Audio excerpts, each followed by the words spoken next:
when you look at the timeline of the Old Testament and the founding of Zoroastrianism, and then the timeline of the New Testament, the chronology certainly seems to suggest that Zoroastrianism was an influence on the Bible.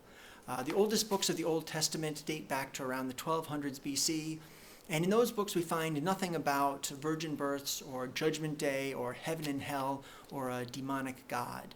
Then sometime around the 600s BC, Zoroastrianism is founded. And in Zoroastrian ancient texts, we find passages about saviors being born from virgin births, and Judgment Day, and rewards in heaven, and punishments in hell, and the dualistic belief that there's a good God out there that's responsible for truth and beauty and happiness, and an evil God that's responsible for lies and ugliness and misery. Then comes the later books of the Old Testament, where a few stray passages about the afterlife and Judgment Day start to creep in. And then there's the New Testament, where the beliefs of Satan, beliefs in Satan and a virgin birth and Judgment Day and heaven and hell become main staples of the faith.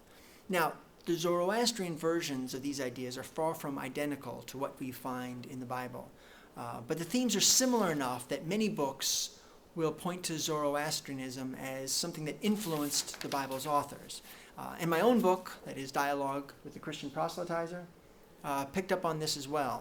For example, I cite from chapter 30 of the Zoroastrian book, the Bundahishan, I think it's pronounced, which talks about how Judgment Day will kick off with a river of fiery molten metal that will pour over the earth. And how one experiences that molten river will depend on how righteously you lived your life. All right, the passage reads, "All mankind will stand at this time. In that assembly, everyone sees his own good deeds and his own evil deeds. The fire and halo melts the metals and the hills and mountains, and it remains on this earth like a river. Then all men will pass into that melted metal. When wicked, then it seems to him as though he walks continually in melted metal. When one is righteous, then it seems to him just as though he walks continually in warm milk." So again, not at all identical to what we find in the Bible. But there's this theme of Judgment Day where the righteous are rewarded and the wicked are punished.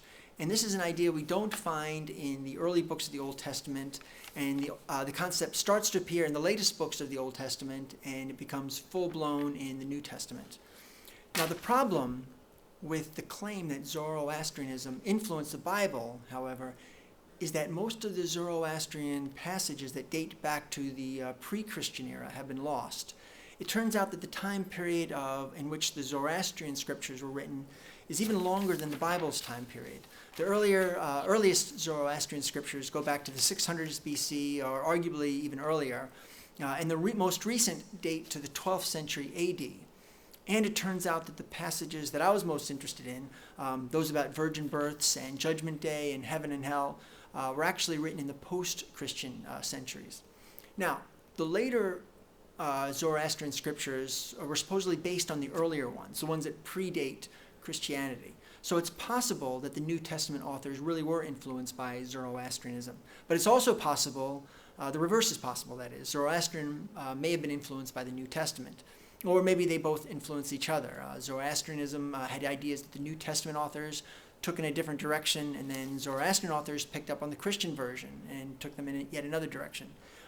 Regardless, as far as I can tell, there's not enough existing evidence to know the exact chronology of who influenced whom. So I feel compelled to issue a revision of my book and remove at least most of the Zoroastrian examples.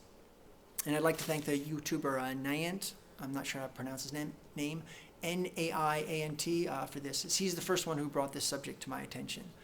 Anyway, this doesn't change my book all that much, because I still believe there's plenty of solid evidence that the Judeo-Christian Bible is a result of multiple religious influences. It's just that I'd rather stick with the examples, the evidence that really is solid. For example, the Epic of Gilgamesh clearly predates the Bible. And there we have the origins of the flood myth and early ideas about the afterlife. When it comes to tales of virgin births, the stories of Greek male gods planting their seeds in virgin maidens clearly predate Christianity. When it comes to Judgment Day, we have a version in the Egyptian Book of the Dead that clearly predates the New Testament. One aspect of Zoroastrianism that still legitimately may be said to have influenced Christianity is Zoroastrianism's dualism. Because in the Old Testament, the character called Satan has a very minor role. And in the New Testament, Satan becomes inflated into this demonic god that's the source of much misery. And that shift may have been, at least in part, due to influence from Zoroastrianism's belief that all good things in life come from a good god, all bad things from a bad god. I still need to do more research in that area. So if anyone who's watching this video is already familiar with the Zoroastrian scriptures called the Avesta, and which passages on dualism are pre-Christian and which are post-Christian, please feel free to write me either in the comments section or in a private message. And because I'm revising my book, if you're one of those who have bought it and you're aware of any other errors, please feel free to write me about those as well. All right, so as far as what I have to say about Zoroastrianism, this video is over. I'm just going to go on a slight tangent now and close by saying that it's with regret that I've been mostly absent from YouTube this year, because I really do treasure this forum. In everyday life, it's difficult to find people who are even willing to discuss their religious beliefs, let alone those who have studied the subject and can speak about it with passion and intelligence. So it's a wonderful thing to have these worldwide border-free discussions with atheists and theists and everyone in between. Unfortunately, I just have a lot of pressures on my time from my day job and my family and the new book I'm working on and some music projects I've gotten involved with. But I'll still try to squeeze in time for YouTube when I can. So thanks for continuing to watch my intermittent videos, and thanks for all the comments that my old videos still continue to receive, and thank you for subscribing. It really is much appreciated.